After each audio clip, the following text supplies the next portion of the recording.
Selamat pagi Bapak Ibu yang Tuhan Yesus kasihi. Gema Kabar Baik menyapa kita hari ini, Kamis 27 Juli 2023, didasarkan atas 1 Tawarik pasalnya yang kedua, ayatnya yang ke-15, dibacakan dari ayat 13. Demikian firman Tuhan. Isai memperanakkan Eliab, anak sulungnya, dan Abinadab, anak yang kedua, Simea, anak yang ketiga, Netanel, anak yang keempat, Radai, anak yang kelima, Ozem, anak yang keenam, dan Daud, anak yang ketujuh. Berdasarkan firman Tuhan ini, Gema Kabar Baik menyapa kita diberi judul Keberanian Menyongsong Arus. Keberanian menyongsong arus. Renungan dibacakan dari Santapan Harian Kamis 27 Juli 2023. Dalam pembacaan kita tentang silsilah, kita tiba pada garis keturunan Israel. Inilah bagian yang utama karena di dalamnya kita mendapatkan dua nama yang penting. Pertama, Daud. Adanya Daud melalui Isai menunjukkan bahwa silsilah ini memberikan orientasi kepada bangsa Israel yang kembali dari pembuangan di Babel untuk kembali hidup dalam visi kerajaan Daud, yaitu kerajaan Allah sendiri. Nama kedua, Kaleb bin Hezron. Penulis Tawarik tidak menyamakan Kaleb di sini dengan Kaleb dari kisah Yosua. Signifikansi dari nama Kaleb adalah keturunannya, yaitu Bezalel, yang terkait erat dengan pembangunan kemah pertemuan dan tabut perjanjian. Visi penyembahan umat Israel oleh Musa dilanjutkan dengan penyembahan di Bait Allah. Dengan demikian, bangsa Israel harus kembali menjadi umat yang menyembah Tuhan di Yerusalem sesuai tradisi yang diwarisi dalam silsilah ini.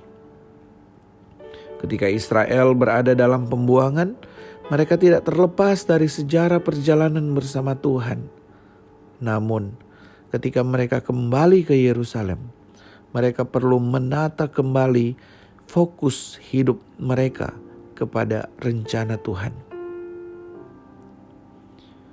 Dalam hidup kita, mungkin ada kalanya kita meninggalkan komunitas orang percaya, lalu kembali lagi ke rumah ibadah dan berdoa lagi.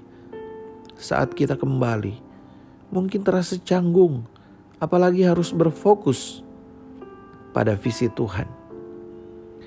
Namun mengingat kembali penyertaan Tuhan dalam tahun-tahun hidup kita yang telah lalu, dapat menolong kita mempunyai pandangan yang lebih tajam.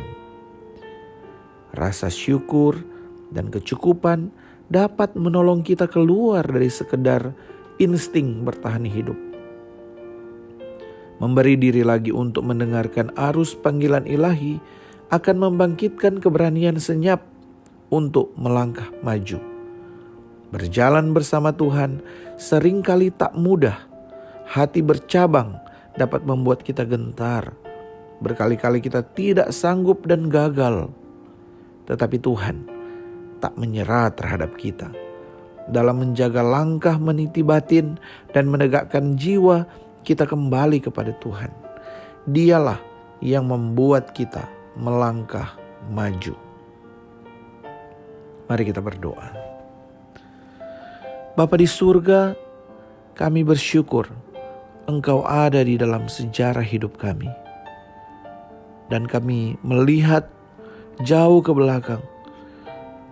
Kami melihat titian-titian iman, langkah demi langkah, berjalan dari anugerah yang satu ke anugerah yang lain.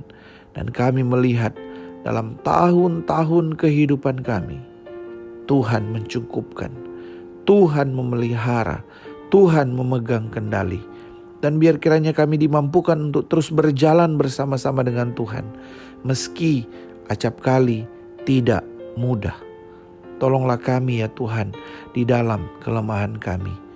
Kami bersyukur untuk firman-Mu, mengetahui bahwa Tuhan pegang kendali. Biar kiranya Engkau memberkati kami.